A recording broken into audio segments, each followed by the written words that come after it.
Bonjour, je suis Aïssatou Cissé. Je suis présidente directrice générale du Centre de développement solidaire et inclusif, le CDSI, qui vous accueille aujourd'hui. Et je suis également conseiller spécial du président de la République. Aujourd'hui, c'est la sortie de promo de la première cohorte bénéficiaire de la formation en fabrication de savon, en fabrication, en confection d'éco-emballage et aussi en gestion d'entreprise. Pourquoi nous avons choisi ces trois filières? C'est pour répondre à l'appel du président de la République concernant l'écosystème entrepreneurial. Et l'USAID, dans son programme entrepreneuriat et investissement, dirigé aujourd'hui par Djenaba Tchamka, a choisi le CDSI pour la première cohorte.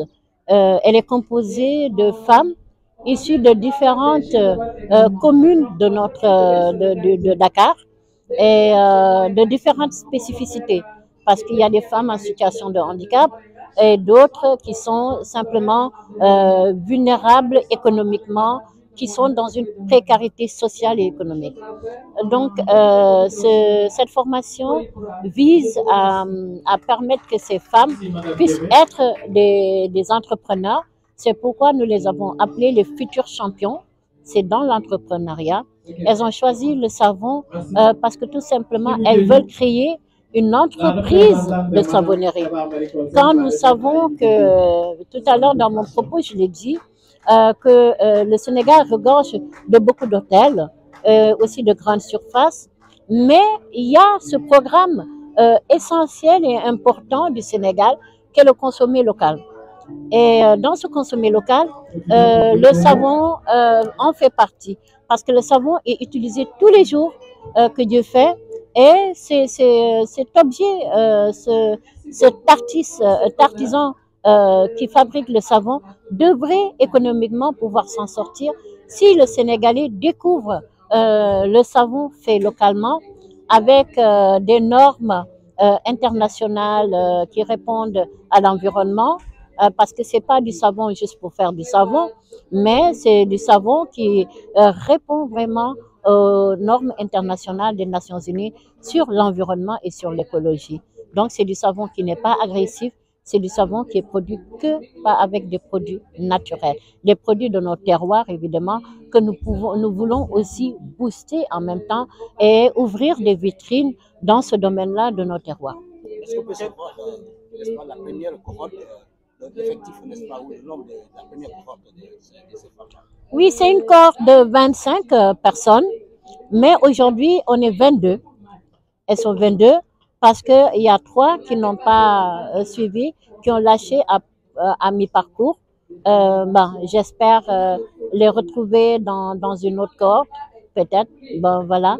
Mais les 22 personnes sont essentielles pour nous parce que ces 22 personnes sont en train de se former et de se formaliser avec l'appui de l'USAID Entrepreneuriat et Investissement.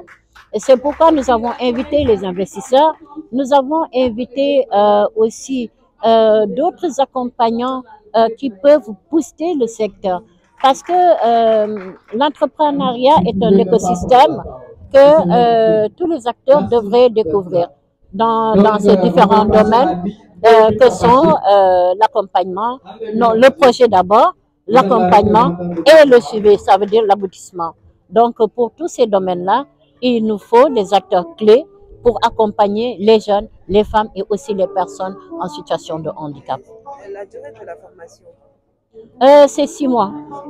6 mois parce que tout simplement, on ne veut pas faire dans la formalisation, faire une formation en une semaine ou 10 jours, après les laisser partir. Elles vont repartir dans d'autres formations parce qu'elles seront à la recherche du savoir vrai.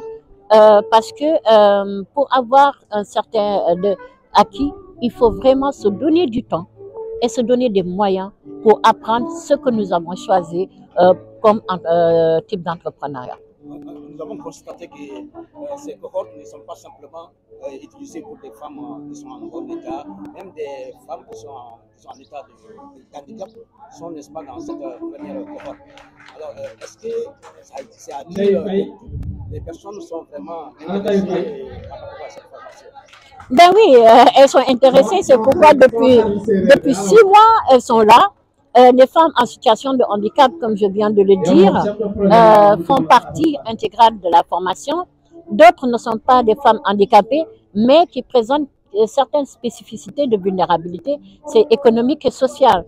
Donc, c'est la vulnérabilité qu'on accompagne pour que ces femmes-là puissent sortir de cette précarité. Comme on a l'habitude de le dire au CDIC, nous œuvrons pour l'éclosion des compétences pour pouvoir préserver l'environnement et valoriser les ressources des terroirs. C'est ça le credo. Nous sommes des cultivateurs, nous semons des graines d'espoir pour récolter des graines d'humain. C'est ça l'axe 2 du plan Sénégal émergent et du PAP 2A. Ça rentre dans ce cadre-là. Donc, ce sont autant de mécanismes qui permettent aux Sénégalais en situation de vulnérabilité, que ce soit handicap ou précarité économique, de pouvoir acquérir de la compétence et pouvoir faire partie de l'élan économique. Quelle est la stratégie que vous voulez mettre en place pour commercialiser, par exemple, ça, c'est le mouvement de Kermassar qui va remettre la situation. En train de confectionner pour les commercialiser dans les grandes surfaces. Oui, nous avons beaucoup de stratégies. Aujourd'hui, c'est l'une des stratégies justement que d'organiser. On aurait pu faire ça de façon soft, mais nous avons invité, vous avez vu, il y a la représentante réalisante de l'UEMOA qui est là, il y a UNICEF qui est là et d'autres partenaires. Ça fait partie de ces stratégies pour que ces personnes qui fabriquent le savon puissent être appuyées par ces structures-là pour qu'elles aient les moyens d'aller vers les utilisateurs de ces savons. Vous avez fait allusion aux hôtels, ben on va aller vers les hôteliers, armés de ce que nous avons, c'est notre savoir-faire et du produit. Et organiser d'autres rencontres avec les hôteliers et autres pour pouvoir participer, les faire participer à ce programme-là et les faire adhérer. Donc, il y a une caravane du consommé local que nous sommes en train d'organiser avec d'autres acteurs dans le domaine de la valorisation des produits locaux, justement, que nous sommes en train d'organiser. Et on va vers ces ateliers-là, on va vers le gouverneur, on va vers les préfets, on va vers les sous-préfets, on va vers les communes et après on va vers le président de la République.